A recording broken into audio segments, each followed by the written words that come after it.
Options are paralyzing. Doug Mitchell. DC Tribe Josh Thomas, super happy to have you here, and I really want to share an important topic for me. It's going to be a little philosophical today, a little existential, if you will, but those of you who know me, that's about how I roll. Today we're talking about zero, and we're talking about how zero is greater than nothing. This is a very, very important topic to me because I can't really understand things I can't see. I don't know about you, but if it's an idea, I can talk about an idea. I can debate an idea. I can give opinions about an idea, but I can't see an idea. I can't measure it. I can't feel it. I can't understand it really. I can just get kind of an idea. And so zero is greater than nothing because zero is not an idea. Zero exists. Zero is. But it wasn't always. In fact, I want to dig in a little bit to the history of zero, where it came from, and what kinds of debates that it caused in the past, what kinds of issues it created in the past. The ancient Egyptians did not really use a zero as it's currently known. What they had is they had a couple of little slash marks in their hieroglyphics as a sort of placeholder, if you will, for the number that we now know as zero, where something was what they would call empty. They would put a couple of little slash marks. The other thing that's worth understanding about the ancient Egyptians and how they understood numbers is they didn't use zero at all because, for instance, the number 2 and the number 20 or the number 200 and the number 2000 would actually look the same in their hieroglyphics. And the only way that you could really tell the difference is by reading the context of the rest of them, because they didn't have the zero. And so you had to just kind of figure out, when I saw this little symbol that means 2, well, that's actually 200 because there's there's like 4 of those little Egyptian guys doing the, walk like the Egyptian thing, and then there's like a dead fish and then an eagle.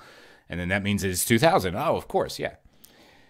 And so the Egyptians, as smart as they were, they didn't really have zero figured out.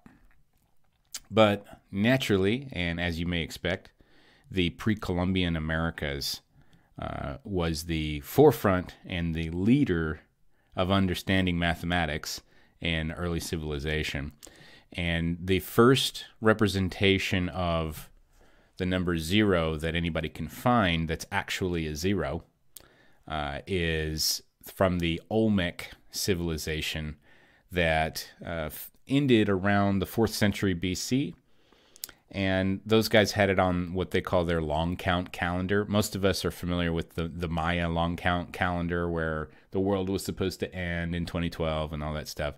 Well, different civilizations had their calendars. The Olmecs kind of predated the Maya. And so the first known use of the number 0 was around 36 BC in pre-Columbian America, somewhere near Chiapas in southern Mexico. Now, in classic antiquity in Greece, the first person to really make this famous was Ptolemy, who was a mathematician and astronomer at the time. And he was using zeros to describe the path of the moon and the sun in the way that they could understand it. Now, the interesting thing about that is he really popularized the concept of the number 0 and sparked some debates with all of the philosophers. And the question that they were really asking themselves is, well, what does this even mean? How can not being be? Now we're starting to get into the difference between 0 and nothing. How can not being be? Because for the longest time, 0 was used to represent something, or the placeholder for 0, or the thing that somebody put in place of 0 was meant as nothing, as empty, nil, not, all of those different kinds of things, zilch. The word that we use is zero, actually came from Fibonacci in around 1200 AD. Came from Fibonacci, and he created a concept what he called Zeffirum, which changed in Italian to the word Zeffiro, which they eventually shortened to zero, and was adopted by several languages. And the first use in English was somewhere around the 1500s. And so, but at the time, they were like, well, they were still debating what does it actually mean when you put a zero there.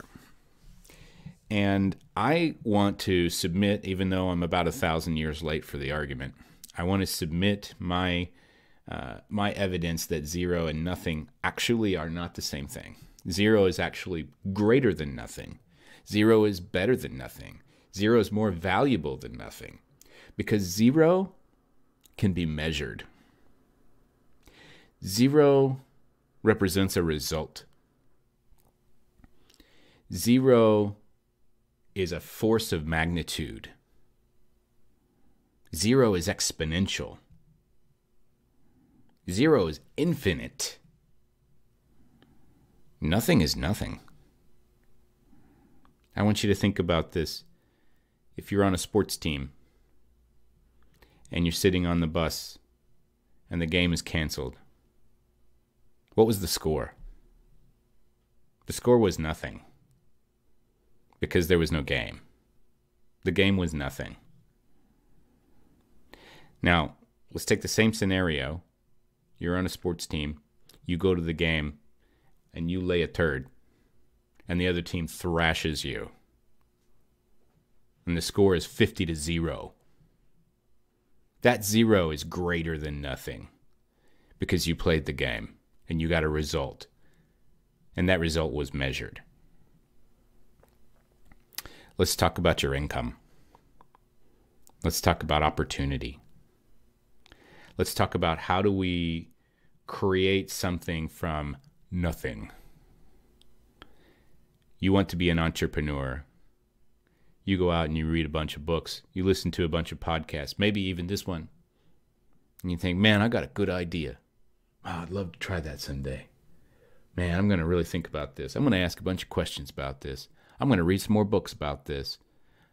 I'm going to come up with some ideas, make some plans, and do all these things about this. But you never actually go and start the business. What do you have? Nothing. You have nothing. Emptiness. Now let's turn it around. Man, I got a great idea. I don't know what's going to happen. I'm going to read some books.